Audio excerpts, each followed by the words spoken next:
Hello class 11th। तो आज का हमारा टॉपिक है बोर का परमाणु मॉडल। लेकिन बोहर का परमाणु मॉडल पढ़ने से पहले आपको रदरफोर्ड के परमाणु मॉडल की जो वीकनेस थी, यानी किस कारण से रदरफोर्ड का परमाणु मॉडल अस्वीकृत हो गया था, वो आपको समझना चाहिए। कि रदरफोर्ड ने कहा था कि जो इलेक्ट्रॉन है वो नाभिक के चारों ओर वृत्ताकार मार्ग में घूमते रहते हैं। ठीक है ना। रदरफोर्ड का जो परमाणु मॉडल था, वो रदरफोर्ड का परमाणु मॉडल क्या कहता है कि जो ऋणावेशित इलेक्ट्रॉन होते हैं वो नाभिक के चारों ओर एक वृत्ताकार मार्ग में घूमते रहते हैं। ये नाभिक है, इसके चारों ओर इलेक्ट्रॉन आपके घूम रहे हैं। ठीक है ना। और इन मार्गों को, जिन मार्गों में ये घूमते हैं, उनको उन इलेक्ट्रॉन की क्या बोलते हैं, उनकी कक्षाएं कहा जाता है। कहा जाता है ना, उन जिन मार्ग में ये घूमते हैं इलेक्ट्रॉन, उन मार्गों को, उन इलेक्ट्रॉनों की कक्षाएं कहते हैं। ठीक है ना। लेकिन जो मैक्सवेल का एक सिद्धांत था, वो ये कहता है कि जो विकिरण सिद्धांत था मैक्सवेल का, वो विकिरण सिद्धांत कहता है कि जब भी कोई आवेशित कण, ठीक है ना, जब कोई आवेशित कण वृत्ताकार मार्ग में गति करता है, कोई भी आवेशित कण जब वृत्ताकार मार्ग में गति करता है तो वो वैद्युत चुंबकीय विकिरणों के रूप में निरंतर ऊर्जा उत्सर्जित करता रहता है। ठीक है ना। ये मैक्सवेल का वैद्युत चुंबकीय विकिरणों का सिद्धांत कहता है कि जब भी कोई आवेशित कण अगर गति करता है वृत्ताकार मार्ग में, तो वह वैद्युत चुंबकीय विकिरणों के रूप में लगातार ऊर्जा का उत्सर्जन करता है।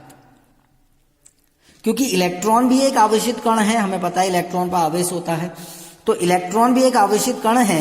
और जब ये इलेक्ट्रॉन किसी वृत्ताकार मार्ग में गति करेगा तो ये भी विकिरणों का उत्सर्जन करेगा। रदरफोर्ड के अनुसार, मैक्सवेल का जो सिद्धांत था, उस सिद्धांत के अनुसार, क्योंकि इलेक्ट्रॉन भी एक आवेशित कण है और जब इलेक्ट्रॉन किसी मार्ग में गति कर रहा है तो वो लगातार वैद्युत चुंबकीय विकिरणों के रूप में ऊर्जा उत्सर्जित करेगा। अर्थात इलेक्ट्रॉन की ऊर्जा धीरे धीरे घटने लगेगी और एक स्थिति ऐसी आएगी कि इलेक्ट्रॉन इस नाभिक में गिर जाएगा। लेकिन वास्तव में ऐसा नहीं होता है। तो रदरफोर्ड के परमाणु मॉडल की ये जो कमी थी, इस कमी को दूर करने के लिए बोहर का परमाणु मॉडल आया, जिसके कुछ प्रमुख बिंदु मैं आपको बता रहा हूं। बोहर के परमाणु मॉडल की प्रमुख बिंदु। सन 1913 में 1913 में प्लांक के क्वांटम सिद्धांत पर आधारित एक नया मॉडल प्रस्तुत किया गया जो बोहर का परमाणु मॉडल कहलाता है, जिसके अनुसार, जिसके कुछ प्रमुख बिंदु क्या है कि पहला पॉइंट कहता है कि परमाणु में इलेक्ट्रॉन नाभिक के चारों ओर, परमाणु में इलेक्ट्रॉन नाभिक के चारों ओर वृत्ताकार मार्ग में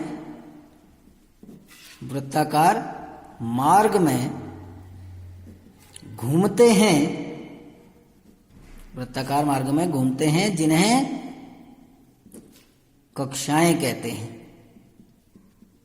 जिन्हें कक्षाएं या ऑर्बिट, जो भी अगर अंग्रेजी में कहें तो ऑर्बिट कहते हैं, जिन्हें कक्षाएं कहते हैं। तो पहला पॉइंट यही कहता है कि किसी भी परमाणु में जो इलेक्ट्रॉन हैं वो नाभिक के चारों ओर कुछ निश्चित वृत्ताकार मार्गों में घूमते हैं, जिन्हें उस इलेक्ट्रॉन की ऑर्बिट या उस इलेक्ट्रॉन की कक्षा कहते हैं। नंबर दूसरा, प्रत्येक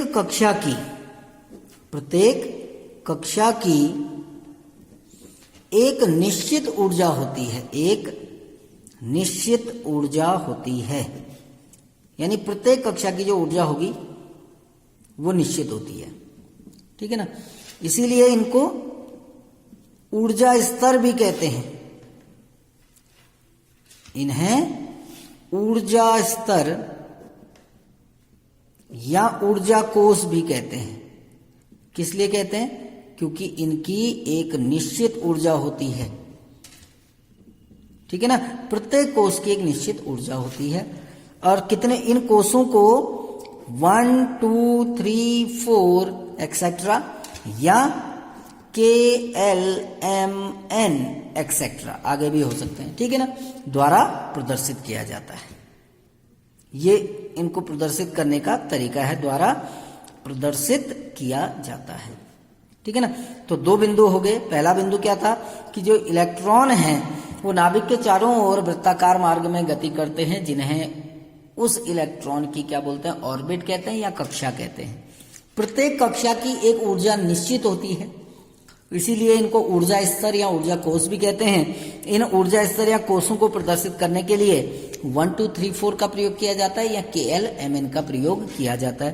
नंबर तीसरा पॉइंट, इलेक्ट्रॉन उन्हीं कक्षाओं में होते हैं, इलेक्ट्रॉन उन्हीं कक्षाओं में होते हैं जिनमें इलेक्ट्रॉन उन्हीं कक्षाओं में होते हैं जिनमें इलेक्ट्रॉन का कोणीय संवेग, जिनमें इलेक्ट्रॉन का कोणीय संवेग h/2π का पूर्ण गुणज होता है, का पूर्ण गुणज होता है, ठीक है ना।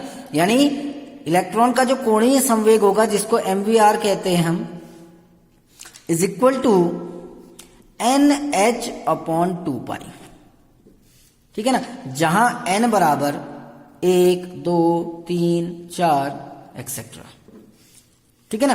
तो h/2π का पूर्ण गुणज यानी इसका 2 गुना 3 गुना 4 गुना, तो इसलिए n बराबर 1 2 3 4 कुछ भी हो सकता है ना, या तो h/2π होगा या इसको 2 से गुणा कर दोगे फिर आप, या 3 से या 4 से, ठीक है ना। तो n बराबर 2 भी हो सकता है, n बराबर 3 भी हो सकता है। तो अगर n बराबर 3 लेते हो तो क्या हो जाएगा 3h/3π, ठीक है ना, h/2π का पूर्ण गुणज होगा, ठीक। नेक्स्ट पॉइंट नंबर 3, तीसरा बिंदु बोहर के परमाणु मॉडल का। ये बिल्कुल रदरफोर्ड का जो वीकनेस रह गई थी रदरफोर्ड के मॉडल में, उसका इसने खंडन किया तीसरे बिंदु के आधार पर। तो ये मॉडल कहता है कि इलेक्ट्रॉन जब किसी विशिष्ट कक्षा में होता है, किसी भी कक्षा में होता है, इलेक्ट्रॉन जब किसी विशिष्ट कक्षा में होता है तो वह न तो ऊर्जा का उत्सर्जन करता है, न तो ऊर्जा का उत्सर्जन करता है और न ही ऊर्जा का अवशोषण करता है, अवशोषण करता है, ठीक है ना। अर्थात जब इलेक्ट्रॉन किसी विशिष्ट कक्षा में होता है तो वो ऊर्जा को न तो अवशोषित करेगा और न ही उत्सर्जित करेगा। जैसे आप मान के चलिए ये हमारी कोई एक कक्षा है और इस कक्षा में इलेक्ट्रॉन चक्कर लगा रहा है, इस कक्षा में इलेक्ट्रॉन घूम रहा है। तो जब इलेक्ट्रॉन घूमेगा, अपनी कक्षा में इलेक्ट्रॉन घूम रहा होगा, तो ना तो ऊर्जा को निकालेगा और ना ही ऊर्जा को वो अवशोषित करेगा, ठीक है ना।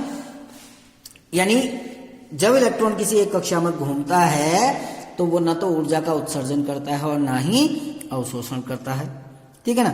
नेक्स्ट पॉइंट आपका, जब इलेक्ट्रॉन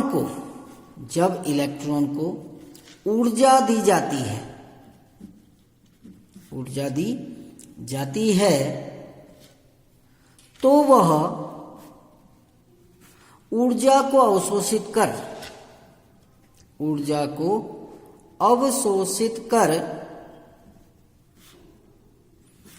उच्च ऊर्जा स्तर में चला जाता है,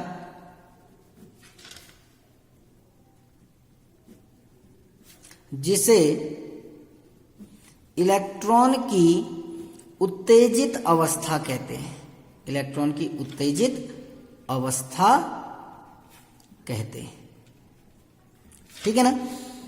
जब इलेक्ट्रॉन ऊर्जा ग्रहण करता है, मतलब बाहर से कहीं से इलेक्ट्रॉन को ऊर्जा दी जाती है, जैसे ये आप समझो इसको, ये नाभिक है, ये पहला कोष है, ये दूसरा कोष है। अब इलेक्ट्रॉन इस कोष में है, पहले कोष में, इस इलेक्ट्रॉन को कहीं बाहर से ऊर्जा दी गई, तो इलेक्ट्रॉन ने ऊर्जा ग्रहण की और ये यहां से कूद के कहां चले गया, ऊपर वाली ऊर्जा स्तर में। जैसे ही इलेक्ट्रॉन ने ऊर्जा ग्रहण की, वो इलेक्ट्रॉन उच्च ऊर्जा वाले स्तर में चला जाता है और इस उच्च ऊर्जा स्तर को इलेक्ट्रॉन की क्या कहते हैं, उत्तेजित अवस्था कहते हैं। ठीक है ना। अब ये जो उत्तेजित अवस्था होती है बहुत ही अस्थायी होती है। ठीक है, इसीलिए आगे जोड़ते हैं, उत्तेजित अवस्था अस्थायी होती है। उत्तेजित अवस्था अस्थायी होती है। अतः जब इलेक्ट्रॉन पुनः अपनी पूर्व की ऊर्जा स्तर में कूदता है, ऊर्जा स्तर में कूदता है, तो वह ऊर्जा का उत्सर्जन करता है, तो वो ऊर्जा का उत्सर्जन करता है। बस इतना आपका बोहर का परमाणु मॉडल है। अर्थात अगर हम इसको समझें, ये हमारे बहुत सारे ऊर्जा स्तर है, माना K L M N है ना। यहां कोई इलेक्ट्रॉन है K कोष में। अब हमने इस इलेक्ट्रॉन को कहीं से ऊर्जा दी, ये इलेक्ट्रॉन कूद के यहां पहुंच गया, K से N में जंप कर गया, तो ये उत्तेजित अवस्था हो गई। ठीक है ना। अब ये इलेक्ट्रॉन यहां ज्यादा समय तक नहीं रह पाता क्योंकि ये अस्थायी अवस्था होती है। तो जब इलेक्ट्रॉन पुनः नीचे कूदेगा तो वह ऊर्जा का उत्सर्जन करेगा, और जब नीचे से ऊपर कूदेगा तो ऊर्जा का अवशोषण करेगा। ठीक है ना। तो ये बोहर का परमाणु मॉडल था। तो बोहर का परमाणु मॉडल ने रदरफोर्ड के परमाणु मॉडल की कमियों को दूर किया। अब जैसे बोहर के परमाणु मॉडल की जो उपलब्धियां हैं अगर हम देखें, तो पहले उपलब्धि क्या है कि बोहर का सिद्धांत परमाणु के स्थायित्व की व्याख्या करता है। कैसे व्याख्या करता है अभी बता चुका हूं कि इस सिद्धांत के अनुसार किसी निश्चित ऊर्जा स्तर में उपस्थित इलेक्ट्रॉन ऊर्जा का ह्रास नहीं कर सकते। अर्थात जब इलेक्ट्रॉन अपनी ऊर्जा स्तर में है, अपनी कक्षा में है, तो वो न तो ऊर्जा का उत्सर्जन करता है और न ही अवशोषण करता है। जब इलेक्ट्रॉन उच्च ऊर्जा स्तर से निम्न ऊर्जा स्तर में आते हैं, जैसे कि अभी मैंने आपको बताया था कि जब ऊपर वाले कोष से नीचे कूदेगा इलेक्ट्रॉन तो वो ऊर्जा का उत्सर्जन करेगा, और जब नीचे से ऊपर जाएगा तो वो ऊर्जा का अवशोषण करेगा। तो ये परमाणु का स्थायित्व है कि अगर कोई इलेक्ट्रॉन अपने ही कक्ष में घूम रहा है तो ना तो उसकी ऊर्जा घटेगी ना उसकी ऊर्जा बढ़ेगी। दूसरा, बोहर का सिद्धांत हाइड्रोजन परमाणु तथा एकल इलेक्ट्रॉनिक स्पीशीज में इलेक्ट्रॉन की ऊर्जा की गणना करने में सहायक होता है। अर्थात हम ऊर्जा की गणना कर सकते हैं, इलेक्ट्रॉन की ऊर्जा की गणना कर सकते हैं। कैसे कर सकते हैं? अब किन के लिए? या तो हाइड्रोजन परमाणु में इलेक्ट्रॉन की ऊर्जा निकाल सकते हैं, या जिनमें एकल इलेक्ट्रॉन, जिनमें केवल एकल इलेक्ट्रॉन हो। एकल इलेक्ट्रॉन किसमें हो सकता है? जैसे He प्लस में है ना, Li2 प्लस में, इनमें केवल एक ही इलेक्ट्रॉन होते हैं। तो इसके लिए कैसे गणना करते हैं? n कक्षा की ऊर्जा, n कक्षा की ऊर्जा। वो n कक्षा आपकी कोई सी भी हो सकती है, समझ रहे हैं? n मतलब K L M N 1 2 3 4। अब आपको माना चौथी ऊर्जा की, चौथे कोष की ऊर्जा निकालनी है, तो n की जगह पर 4 रख दोगे आप। तो इसके लिए फॉर्मूला दिया उन्होंने कि En बराबर 2 पाई स्क्वायर me की power 4 z square divided by n square h square. ये आप बोहर ने फॉर्मूला दिया, क्या दिया? 2 पाई स्क्वायर me की पावर 4 me की पावर 4 z स्क्वायर। अब इसमें m क्या है? आपका m है इलेक्ट्रॉन का द्रव्यमान, ठीक है ना। e क्या है? इलेक्ट्रॉन का आवेश। n आपका कोष हो गया, ठीक। अब हम इन सब की वैल्यू रखते हैं। देखो जैसे En बराबर, अब पाई की वैल्यू आपको पता है, m क्या हो गया? इलेक्ट्रॉन का द्रव्यमान, e क्या हो गया? इलेक्ट्रॉन का आवेश, h क्या हो गया? Planck constant. जब हम पाई m e और h की वैल्यू रख देते हैं तो ये मान आता है आपका 2.178 into 10⁻⁻18 into z square upon n square, ठीक है ना, जूल पर एटम। जूल पर एटम। अब जेड क्या है यहाँ पर, परमाणु क्रमांक, एन क्या है, किस कोष में, माना हमको एन कोष के लिए निकालना है, या आपको एच हाइड्रोजन के कोष के लिए, क्योंकि हाइड्रोजन में तो एक ही कोष होता है, तो हाइड्रोजन का परमाणु क्रमांक कितना हो गया, एक, तो जेड की जगह पर क्या रख देंगे, 1। एन के लिए, के कोष के लिए कितना होता है, 1, अभी मैंने लिखा है 1 2 3 4, तो एन की जगह पे भी 1, 1 स्क्वायर, ये भी 1 स्क्वायर, ये भी 1 स्क्वायर, तो हाइड्रोजन के लिए अगर हम ऊर्जा निकालें तो वो कितनी आएगी, 2.178 इंटू 10⁻⁻18 जूल पर एटम। ठीक है ना, किसके लिए, हाइड्रोजन के लिए, क्योंकि हाइड्रोजन में जेड जो है, जेड का मान एक होता है, क्योंकि हाइड्रोजन का परमाणु क्रमांक एक है। एन, क्योंकि हाइड्रोजन में एक ही कोष होता है, के, तो के कोष के लिए निकाल रहे हैं तो 1 रख देंगे, तो 1 रखेंगे, ये भी 1 स्क्वायर, ये भी 1 स्क्वायर, तो वैल्यू इतनी आ जाएगी। ठीक है ना, तो आप किसी भी परमाणु में जो इलेक्ट्रॉन है, जिस भी कोष में है, उसके लिए ऊर्जा की गणना कर सकते हैं। ठीक है ना, अब कल हम बात करेंगे कि बोहर के परमाणु मॉडल के आधार पर जो हाइड्रोजन का जो स्पेक्ट्रम था उसकी व्याख्या कैसे की गई। Thank you.